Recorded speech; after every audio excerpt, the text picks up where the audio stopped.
নমস্কাৰ মই লোচন কুমাৰ হাজৰিকা জেনেৰেলি ক'বলৈ গ'লে মই কোনো ভিডিঅ' বনোৱা মানে generally YouTube live Facebook live এইবোৰ কেতিয়াও নাহোঁ আজি বহুত কথা চিন্তা কৰি মানে বহুতৰ ভালৰ কাৰণেই হওক বা কিছুমান সুবিধাবাদী মানুহৰ বেয়াৰ কাৰণেই হওক সেইবোৰ কথা চিন্তা কৰি মই আজি লাইভত আহিবলৈ গ'লোঁ লাইভ এক্সেক্টলি নহয় ভিডিঅ' এটা বনাবলৈ আহিলোঁ ভিডিঅ'টো হয়তো কিছুমানৰ কাৰণে ইনফৰমেশ্যন হ'ব পাৰে আৰু কিছুমানৰ কাৰণে হয়তো অলপ মানে এইটো কি বুলি কয় চুই যাব মানে কিবা হেৰি হৈ যাব কিছুমানৰ কাৰণে অকণমান প্ৰব্লেমদায়ক ভিডিঅ' এটা হ'ব মানে এক প্ৰকাৰৰ আমাৰ অসমত বৰ্তমান এটা চিণ্ডিকেট চলি আছে একজেক্টলি ক'বলৈ গ'লে চিণ্ডিকেট স্পেচিয়েলি মানে এটা কাৰাপশ্যন হৈ আছে এইটোত কিন্তু যিটো কাৰাপশ্যনত কোনো পলিটিকেল লিডাৰ জড়িত নাই আৰু কোনো মানে তেনেকুৱা ক্ষমতাশালী ব্যক্তি জড়িত নাই মানে তেনেকুৱা হেৰি নহয় ইয়াত আপোনাৰ কিছুমান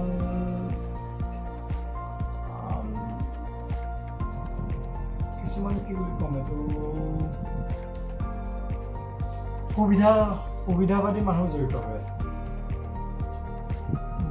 চববোৰ নহয় সকলোবোৰ নহয় কিছুমানৰ তাৰ কাৰণে হেৰিটো ভাল হয় কিছুমান ব্যক্তিৰ মানে নিয়তটো ভাল হয় কিছুমান ভালৰ কাৰণে কৰে কিছুমানে বেয়াৰ কাৰণে কৰে মেইন কথাটো আহোঁ এতিয়া মই যিটো কথা ক'বলৈ গৈ আছোঁ আপোনালোকে এনেই এটা উদাহৰণ দিছোঁ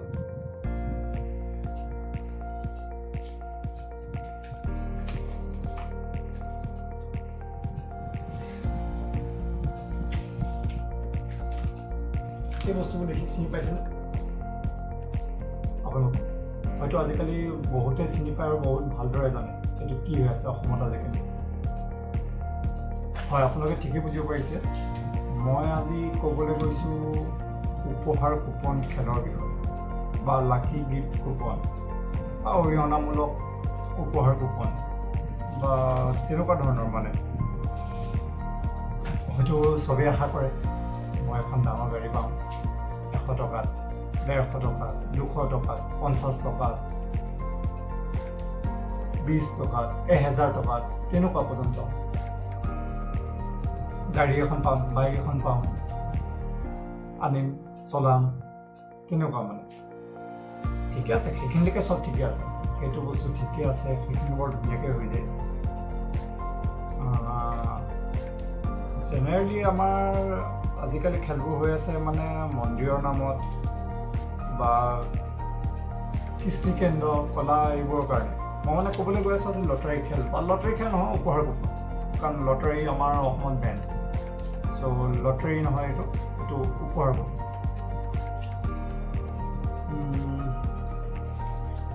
এতিয়া আপোনালোকে চাব ইয়াত গাড়ী ধেৰ আছে এইখন হৈছে আপোনাৰ শ্ৰীমন্ত শংকৰদেৱ সংঘৰ খেল হৈ গ'ল বাৰু এইবোৰ চৰাইদেউৰ মানে উদাহৰণবোৰ দিছোঁ দেই এইবোৰ আপোনালোকে কোনো যি কমিটিসকল আছে তেওঁলোকে হেৰিকৈ নল'ব পাৰ্চনেলি নল'ব চবেই ঠিকেই ভালকৈ খেলবোৰ হৈ যায় ধুনীয়াকৈ টিকেট লয় সকলো খেলৰ লগত মানে আশাৰে কিবা এটা পাম বুলি কিবা এটা হেৰি কৰিম বুলি আশাৰে বাট চাই আশাৰে হেৰি কৰি পেলাই খেলৰ টিকেট লয় খেলখনো পাতি যায় উপহাৰো সেইদৰে পাই যায় এতিয়া লাকি হেৰি হ'লে আপোনাৰ ভাগ্য থাকিলে কিবা চাপ'জ এইটো নম্বৰ এই নম্বৰত আপুনি পাই গ'ল এতিয়া আপুনি এইটো নম্বৰত কিবা বাছ পাই গ'ল তেনেকুৱা মানে মই একচুৱেলি ভিডিঅ'টো বনাবলগীয়া হ'ল এইটো কাৰণে আগতে হয় আমিও অলপ জড়িত আছোঁ ক'ৰবাত আমি এনেকুৱা যিখন উপহাৰ কুপন হৈ গৈছে তেনেকুৱা খেলত আমিও জড়িত থাকোঁ বা আপুনিও থাকে কিন্তু তাতো এটা কথা থাকে আপুনি মই মানে যিসকল সাধাৰণ ব্যক্তি সাধাৰণ লোক তেওঁলোকে যদি কিবা কাৰণত কিবা উপহাৰ পায় তাৰ কাৰণে কিবা হয়নে কিবা এটা দিবলগীয়া হয়নে নহয় কি বা তাৰ কাৰণে কি হয় বা পিছফালে যিসকল নিয়মাৱলী থাকে খেলৰ নিয়মাৱলী মানে নিয়মাৱলী আৰু ৰুলছ এণ্ড ৰেগুলেশ্যনছ সেইবোৰ বিষয়েও পাতিম কথা। এতিয়া মেইন কথালৈ আহোঁ। আমাৰ সদ্যহতে এখন খেল হৈ গৈছিলে গোলাঘাটৰ বৰজান অলেখ নামঘৰ গোলাঘাটৰ, তাত এখন খেল হৈ গ'ল। লৈছিলোঁ টিকেট। দুৰ্ভাগ্য কম নে সৌভাগ্য কম নাজানো, খেল হৈ গ'ল, খেল পাতিলে। একজেক্টলি মই বুলি নহয়, মোৰ কলিগ এগৰাকীয়ে পালে। তেখেতে খেলৰ হেৰি এটা আছে, মই এতিয়া উদাহৰণটো দি আছোঁ দেই, আপোনাৰ উদাহৰণটো দিছোঁ মই। তেখেতে খেলৰ এই যিটো 100 rupees আছিলে টিকেটটো, এইটো টিকেটটো আপোনাৰ এনেকুৱা ধৰণৰ আছিলে আৰু ৰুলছ এণ্ড ৰেগুলেশ্যনছখিনি ইয়াত আছে। মই সেইখিনি আপোনালোকক দেখাই দিম ভালকৈ। খেল হৈ গ'ল, খেলৰ ৰিজাল্টটো ল'লে। ৰিজাল্ট লোৱাত মোৰ কলিগ এগৰাকীয়ে পালে। কলিগগৰাকীয়ে পোৱাৰ পিছত মেইন কথাটো হ'ল গিফ্টটো যেতিয়া দিবলগীয়া হ'ল কমিটিয়ে, মানে তেওঁলোকৰ যিটো হেৰি আছিলে কমিটিয়ে গিফ্টটো দিবলগীয়া হ'ল, তেতিয়া কিছুমান ৰুলছৰ মতে যাবলগীয়া হ'ল। চ' ৰুলছ এণ্ড ৰেগুলেশ্যন আপোনালোকে বা আমি টিকেট লওঁতে হয়তো বহুতো পিছফালটো ভালকৈ পঢ়ি নাচাওঁ। আমি জাষ্ট যিসকল চেলাৰৰ পৰা লওঁ তেওঁলোকক কিবা দিব লাগিব নে বস্তুটো প্ৰাইচটো পালে চেলাৰক একো দিব নালাগে। কিন্তু একজেক্টলি ক'বলৈ গ'লে তেনেকুৱা একো নহয়, আমি দিব লাগিব, দিয়াটো দিব লাগিব, তাত বহুত দিব লাগিব। এতিয়া মোক কলিগগৰাকীয়ে পালে আপোনাৰ হেৰিখন, এইটো ৱেগনাৰ, মাৰুতি চুজুকি ৱেগনাৰ। সেইখনৰ একজেক্টলি প্ৰাইচ হৈছে, মই আপোনালোকক হিচাপে এটা কৈ দিম, একজেক্টলি প্ৰাইচ হৈছে সেইখনৰ 5,57,000 ex-showroom, 5,57,000 ex-showroom। এতিয়া যিটো 5,57,000 ex-showroom হ'ল, সেইটো একজেক্টলি আপুনি যদি গাড়ীখন নলয়, এমাউণ্টটো আপুনি মোৰ মতে আমি মানে সাধাৰণ ব্যক্তিৰ মতে আমাৰ যিটো চিন্তা হয়, গাড়ীখন যদি নলয় সেইটো আমি এমাউণ্টটো পাব লাগে, হয় নহয়? আপোনালোকে কওকচোন। যদি আমি গাড়ীখন নলওঁ, যেনিবা গাড়ীখন হেৰি নকৰে, তেতিয়া আমি সেইটো এমাউণ্ট পাব লাগে, যিটো 5,57,000 বা চামথিং কিবা এটা আছে আৰু সেইটো মই এটা উদাহৰণ দিছোঁ আপোনালোকক, সেইটো পাব লাগে। কিন্তু খেলৰ নিয়মাৱলী পিছফালে ধুনীয়াকৈ লিখা আছে,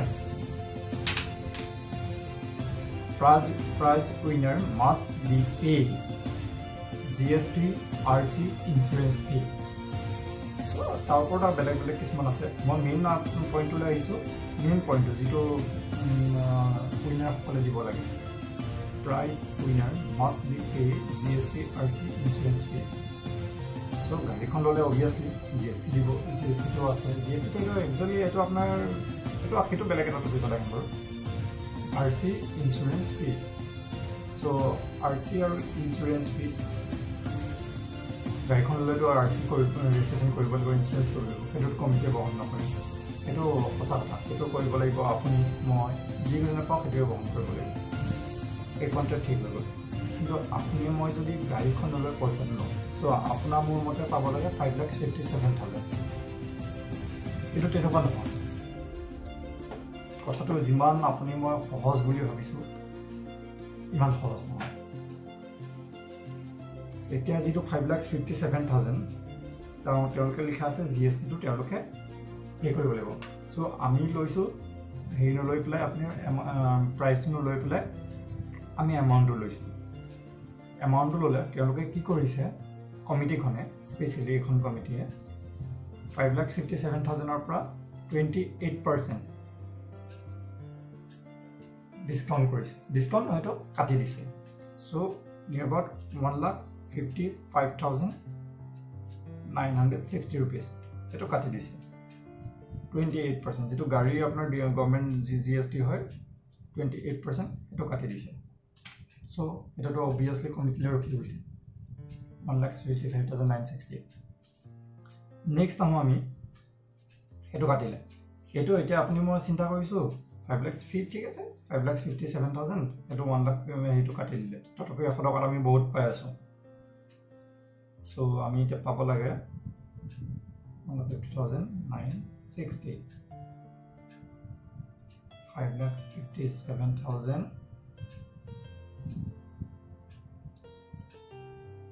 minus 1,55,960 so আমি exactly পাব লাগে এইটো এমাউন্ট 4,01,040 rupees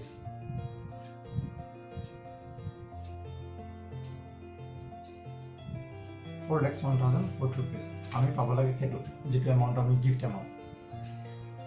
কিন্তু তাতে এটা কিন্তু আছে কিন্তু তো মানে এটা ডাঙৰ ৰহস্য সেইটোৱে কয় এটা ডাঙৰ এটা বস্তু সোমাই আছে তাত খেলখন পালো আমি প্ৰাইজ পালো কিন্তু আমি গভৰ্ণমেণ্টকটো কিবা এটা দিব লাগিব বা গভৰ্ণমেণ্টে আমাৰ পৰাটো কিবা এটা পাব লাগিব যেটো গভৰ্ণমেণ্টে খেলখন যেটো গিফট দিয়া হয় বা যেটো গিফট পাইছো যি গিফটৰ কাৰণে আমি এটা ট্যাক্স দিব লাগে সো যেটো ট্যাক্স হৈছে 30% plus 4%. It's not a 34%. বহুতে কৰি আছে 34%. 34% নহয়. 30% plus 4%. So 30% plus 4% এটো হলে আপোনাৰ কিমান হ'ব মানে আমাৰ যিখন গাড়ীখন যদি এটা কিছুমানে জিএসটি তো যদি হেৰি নকৰে ডাইৰেক্ট গাড়ীখনৰ ওপৰত এই পাৰ্চেন্টেজটো আপুনি গিফট ট্যাক্স দিব লাগিব এটো গভৰ্ণমেণ্টৰ এটো গভৰ্ণমেণ্টে লবই কাৰণ আপোনাৰ যেটো গভৰ্ণমেণ্টে যদি আপুনি কমিটি নিদিয়ে আপোনাৰ পৰা হলো লবই লটো লবই 100% তো কোপাইলে কিলে তো লবই হেতু সো নেক্সট আমি আহিছো আপোনাৰ যেটো এতিয়া আহিলে গিফট ট্যাক্স গিফট ট্যাক্স হৈছে 30% plus 4% সো এটো হৈছে গিফট ট্যাক্স 30% plus 4% বহুতে কৰি আছে কি 34% So, এতিয়া 34% কিহৰ ওপৰত লব কোনটো ওপৰত লব গিফট এমাউন্টৰ ওপৰত লব মানে যেটো এক্সৰম ভ্যালু ওপৰত লব নে যেটো আপুনি পাইছেগে জিএসটি সিএসটি কাটি মেলি হেটো ওপৰত লব এটা মেইন কথা হল আপুনি আপোনাক বুজাই দিও আপুনি গিফট পাইছে কিমান গাড়ীখন হলে বাৰু আপুনি 5,57,000 কিন্তু হেটো এক্স্যাক্টলি 5,57,000 নহয় কাৰণ আপুনি জিএসটি তো আপুনি পে কৰিছে সো আপোনাৰ গিফট এমাউন্ট হৈছে 4,01,040 rupees সো আপুনি দিব লাগিব এইটো আপোনাৰ 4,01,040 rupees হেতুহে আপুনি হেতু ওপৰতে গিফট ট্যাক্স দিব লাগিব সো 4,01,040 rupees আপোনাৰ গিফট ট্যাক্স কিমান আহিব মই হেতু আপোনাক বুজাই দিছো 4,01,040 rupees তাৰ 30% into 30% সো আহিব 1,20,312 so 1,20,312 1,20,312 যেটো এমাউন্ট আহিলে মানে 30% তাৰ পিছত আপুনি আকৌ তাৰ 4% আপুনি হেতু ওপৰত আকৌ 4% লাগিব so into 4%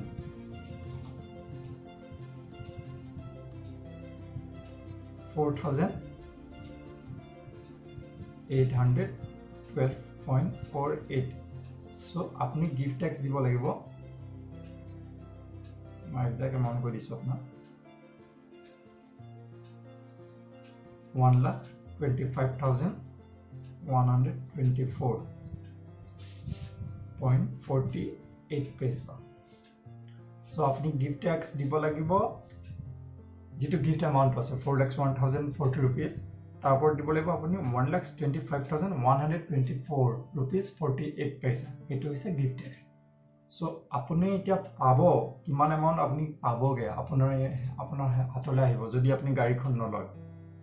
বা গাড়ীখন ললেও আপনি কিমান এমাউন্ট দিব লাগিব মই আপোনাক এক্স্যাক্টলি আপোনাক হেতু এমাউন্ট কৈ দিম যিবোৰ জিএসটি থাকে এতিয়া 1,55,960 প্লাস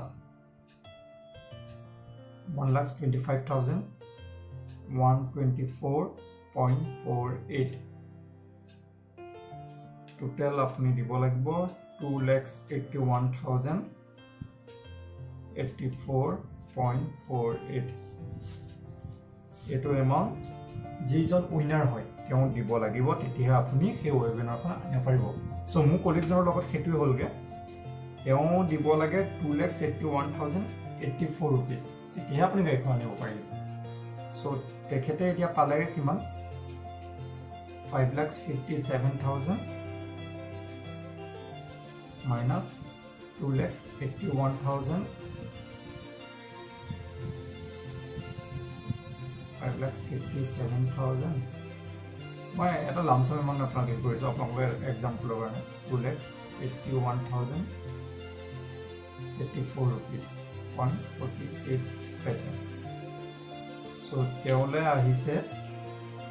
2,75,915.52 এই এমাউন্টটো এজ এ আপোনাৰ গিফট আহিছে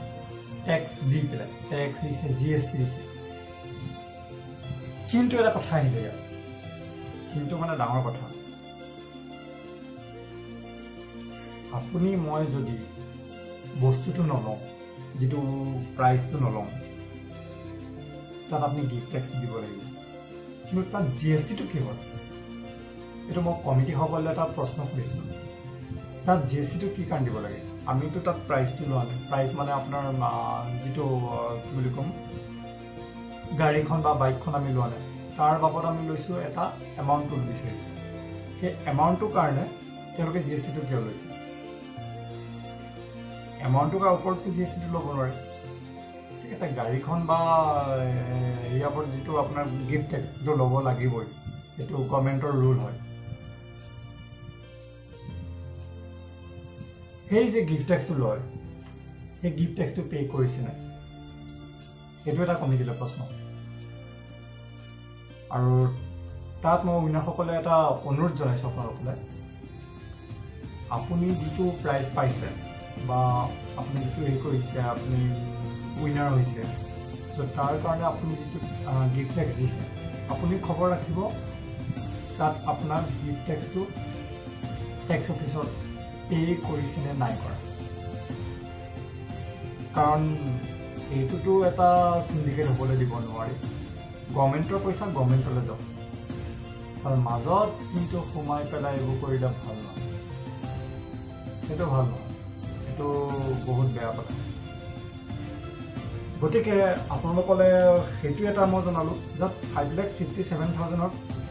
আপুনি দিব লাগিব 2,81,084 তেতিয়া আপুনি গাড়ীখন আনিব পাৰিব এখন সাধাৰণ ওয়েগনাৰ গাড়ী এতিয়া মই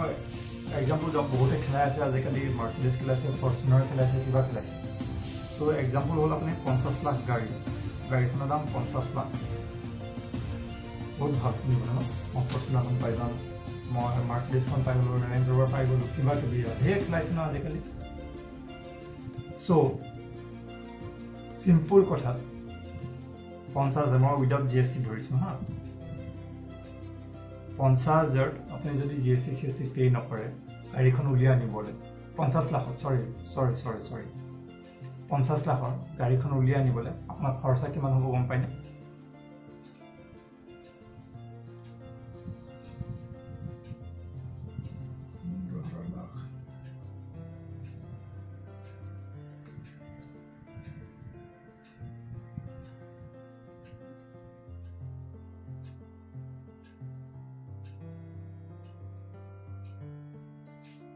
$50 লাখৰ গাড়ীখন আনিবলে আপোনাৰ খৰচা হ'ব 15,60,000 এটো গিফট ট্যাক্স দিব লাগিব গভৰ্ণমেন্টক মাস্ট বি দিব লাগিব 15,60,000 50 লাখৰ গাড়ীখনত সো তাৰ ওপৰঞ্চি আপোনাৰ ইনস্যুৰেন্স যদি আপুনি গাড়ীখন লয় তাৰ ওপৰঞ্চি আপুনি ইনস্যুৰেন্স দিব লাগিব তাৰ ওপৰঞ্চি আপুনি ৰেজিষ্ট্ৰেচন কৰিব লাগিব সো আপোনাৰ নিয়াৰ অবাউট ক'বলৈ গ'লে 25 lakhs মান খৰচা আছে 50 লাখৰ গাড়ীখনত মই এটা লামসাম এমাউন্ট কৈছো আপোনাক 25 lakhs কাৰণ ইঞ্চুৰেঞ্চৰ গাড়ীখন যেতিয়া 50 লাখ হয় ইঞ্চুৰেঞ্চটো অভিয়াছলি হেৰি হ'ব এইটোতো 2 লাখৰ তলত নাহিব 17 লাখ তাৰপিছত ৰেজিষ্ট্ৰেশ্যনটো আপোনাৰ 3 লাখৰ ওপৰত যাব চ' এইফালে আহিব 20 লাখ আপোনাৰ 50 লাখখনত 20 লাখ দিব লাগিব গতিকে এতিয়া যিখন এইবোৰ খেল চলি আছে বা যিবোৰ হেৰি লাকি গিফ্ট কুপন বা যিবোৰ চলি আছে এতিয়া আপোনালোকলে প্ৰশ্ন হ'ল আপোনালোকে কি বুলি ভাবে ইয়াৰ উত্তৰটো আপোনালোকে জনাওক কাৰণ গিফ্ট টেক্স হয় কিছুমান কমিটি নলয় কিন্তু আপুনি যদি ইনকাম টেক্স ফাইল কৰে আপোনাৰ ওচৰলৈ যিটো প্ৰপাৰ্টি আহিলে কেনেকৈ আহিলে ক'ৰ পৰা আহিলে এইটো ইনকাম টেক্স অফিচে চায় 50,000ৰ ওপৰৰ যি এমাউণ্টেই নহওক এইটো হ'লেও আপুনি কি বুলি ক'ব লাগিব এইটো আপোনাৰ ইনকাম টেক্সৰ নজৰত থাকে আৰু এটা কথা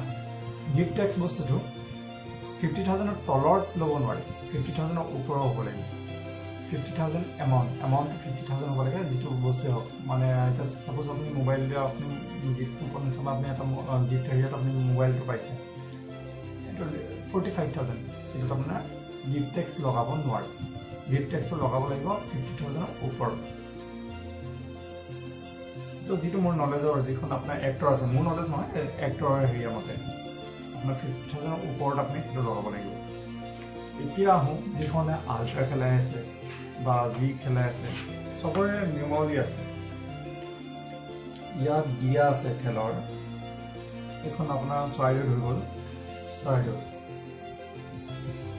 আল্ট্ৰা ৰেট নাই ইয়াত গাড়ীয়ে গাড়ী ইয়াত আপোনাক মই জনাওঁ নিয়মাৱলী পুৰস্কাৰ বিজেতাই সকলো 2চকীয়া আৰু 4চকীয়া বাহনৰ বীমাকৰণ আৰু পঞ্জীয়ন তাৰপিছত খৰচ নিজেই বহন কৰিব লাগিব কৰৰ খৰচ মানে যিটো গিফ্ট টেক্স ইয়াত দিছে বীমাকৰণ পঞ্জীয়ন আৰু কৰ গিফ্ট টেক্স এইটো আপুনি নিজে বহন কৰিব লাগিব দিয়া আছে গতিকে আপুনি টিকেটটো যেতিয়া লৈছে আপুনি বাউণ্ড আপুনি তাৰ ওপৰত অপ'জ কৰি কোনো লাভ নাই কাৰণ টিকেটটোৰ কাৰণে আপুনি 50 টকা 100 টকা যিটো খৰচা কৰি পেলাই আপুনি দিছে সেইটো আপুনি বাউণ্ড কাৰণ কমিটিয়ে অলৰেডি পিছফালে নিয়মাৱলী লিখা আছে এই নিয়মাৱলীখিনি আপুনি মানিব লাগিব আৰু এখন হৈ গ'ল খেল আপোনাৰ শ্ৰী ৰামচন্দ্ৰ বিগ্ৰহ মন্দিৰ নিৰ্মাণৰ কাৰ্যত এখন হ'ল ৰংধনী গোৱালপাৰা ইয়াতো লিখা আছে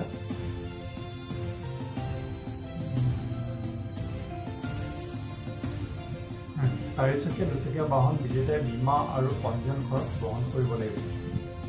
ইয়াত আপোনাৰ যিটো জিএছটি কথা ইয়াত উল্লেখ কৰা নাই গতিকে এইটো জিএছটি ল'ব নোৱাৰে ইয়াত আপুনি যিটো গিফ্ট টেক্স সেইটো আপুনি দিব লাগিব গিফ্ট টেক্সটো আপুনি পে' কৰিব লাগিব এইখন তেনেকৈ এখন হৈ গ'ল লখিমপুৰৰ খেল আছিলে অৰিহণামূলক পহৰকোপন খেল ইয়াত লিখা আছে উপহাৰ বিজেতাই গাড়ীৰ ৰেজিষ্ট্ৰেশ্যন আৰু ইঞ্চুৰেঞ্চ দায়িত্ব নিজেই বহন কৰিব লাগিব চ' ইয়াত ধুনীয়াকৈ দি আছে ইয়াত আপুনি জিএছটিটো ল'ব নোৱাৰে গিফ্ট টেক্সটো আপুনি পে' কৰিব লাগিব এইখন আপোনাক দেখালোঁ বৰজানৰ খেলখন যিখন গোলাঘাটৰ ইয়াত prize winner must be pay GST RC insurance free চ' এইটোতো আপুনি দিব ইয়াত লিখা আছে যদি আপুনি কৰিবই আৰু এখন আছে এখন লখিমপুৰৰ আছিলে আবদাল এখনৰ লগত ওতঃপ্ৰোতভাৱে জড়িত আছিল বাৰু ইয়াতো লিখা আছে আপোনাৰ prize winner have to pay GST RC insurance fee for vehicle only এইটো ইয়াত আণ্ডাৰ ব্ৰেকেট লিখা আছে ফৰ ভেহিকলছ অনলি বাকী যিখিনি প্ৰাইজ আছিলে সেইকেইটাত আপোনাৰ GST RC বা সেইবোৰৰ কাৰণে যে একো দিব পে' কৰিব লাগে অকল ভেহিকল কেইখনতহে আপোনাৰ সেইকেইটা বস্তু প্ৰাইজ উইনাৰ পে' কৰিব লাগিব চ' এইখিনিয়ে কথাটো চ' সেইটোকে মই ক'বলৈ গ'লোঁ এতিয়া যিসকল কমিটিয়ে খেলখন খেলাই গৈছে হয় খেলবোৰ ধুনীয়াকৈ হৈ গৈছে ভালকৈ হৈ গৈছে কিন্তু তাৰ যিটো গিফ্ট টেক্স যিখিনি গিফ্ট হয় গিফ্টৰ যিখিনি টেক্সখিনি সেইখিনি যে চৰকাৰৰ ঘৰলৈ যায় সেইটোৱে অনুৰোধ জনালোঁ কাৰণ যিসকল উইনাৰে পাইছে তেওঁলোকে টেক্সটো চৰকাৰলৈ বুলি দিছে গতিকে আপোনালোকৰ নিজৰ বা কমিটিৰ নিজৰ পকেট গ্ৰহণ নকৰিব এইটো এটা বিশেষ অনুৰোধ জনালোঁ আৰু ঠিক আছে যদি কোনোবা কাষ্টমাৰে বা কোনোবা উইনাৰে নিজে পে' কৰিম বুলি কয় গিফ্ট টেক্সটো কৰিবলৈ দিয়ক আপোনালোকে কমিটিসকললৈ মই জনাইছোঁ তেতিয়া আপোনালোকে এটা কি কৰিব আপোনালোকে এই কাষ্টমাৰজনৰ পেন কাৰ্ড আধাৰ কাৰ্ড এই দুটা ৰাখি থ'ব যাৰ নামত দিছে আৰু আপোনালোকে যদি কোনোবাই যদি পে' কৰে মানে আপোনালোকে যিটো গিফ্ট নলয় বা হেৰি নলয় তেতিয়া যিটো এমাউণ্ট দিব লাগে অনুগ্ৰহ কৰি সেইটো চেকত দিয়ক তেতিয়া এটা ট্ৰেক থাকে গভৰ্ণমেণ্টে এটা ট্ৰেক কৰিব পাৰে সেইটো কাৰণ কেছত দিলে গম পায় চব খেলি মেলি চ' সেইটোৱেই মই এটা ইনফৰ্মেশ্যন দিবৰ কাৰণে বিচাৰিলোঁ এই ইনফৰ্মেশ্যনটোৰ কাৰণে মই আজি এই ভিডিঅ'টো বনাবলগীয়া হ'ল ভাবি আছিলোঁ কেতিয়াও চাগে ভিডিঅ' চিডিঅ' বনোৱা নহ'ব কিন্তু এই খেলখনে বিশেষকৈ বৰজানৰ খেলখনৰ কাৰণে বনাবলগীয়া হ'ল আগতে এবাৰ ভাবিছিলোঁ বনাম বুলি গিফ্ট টেক্সৰ ওপৰত কিন্তু বনোৱা হোৱা নাছিলে গতিকে যিসকলে টিকেট ল'ম বুলি ভাবিছে বা টিকেট ল'ব বুলি ভাবিছে প্ৰাইজ লাগিব বুলি ভাবিছে সেইসকলে এটা ইনফৰ্মেশ্যন দিছোঁ যাতে আপোনালোকে যদি ভাবিছে আপোনালোকে মই গাড়ীখন পালোঁ বাইকখন পাম বাইকখন 50,000 বাইকখনত আপুনি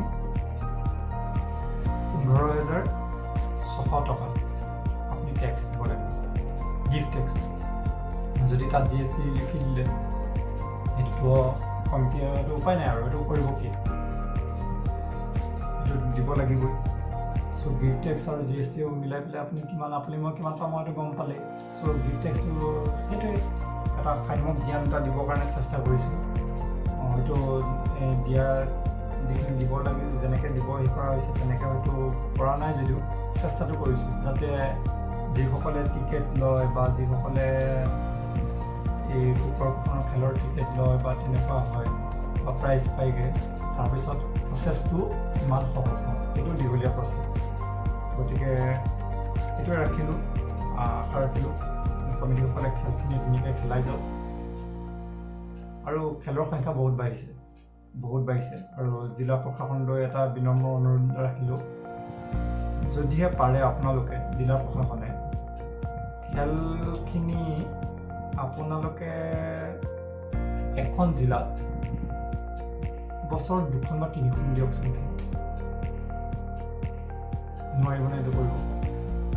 নিশ্চয় পাৰিব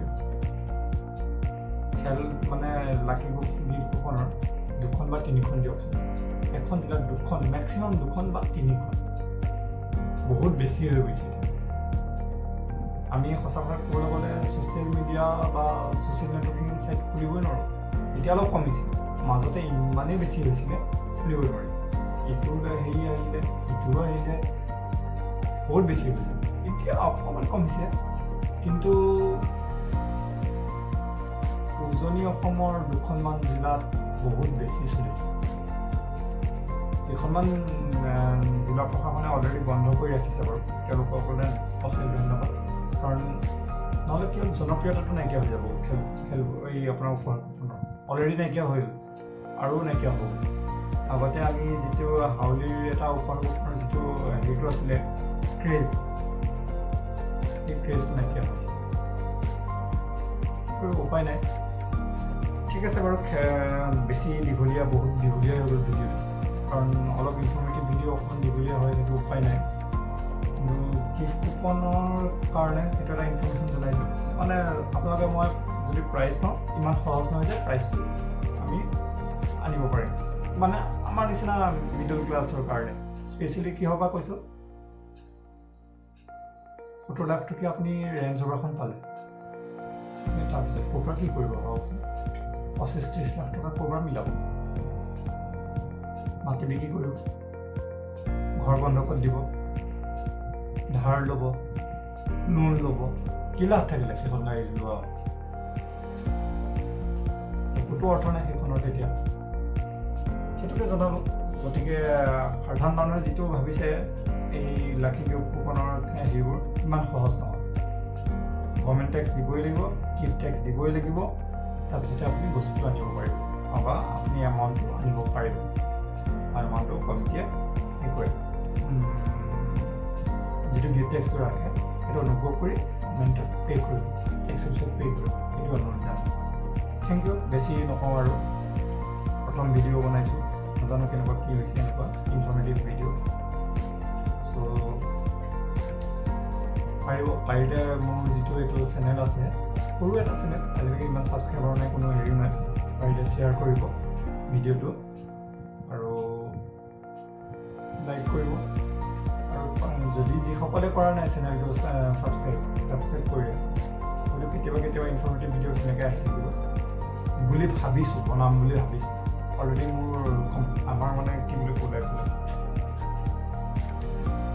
জনসাধাৰণৰ সুবিধাৰ কাৰণে কিছুমান যদি ইনফৰ্মেটিভ ভিডিঅ' বনাবলগীয়া হয় বনাম সেইটোৱে বেলেগ একো নহয় ধন্যবাদ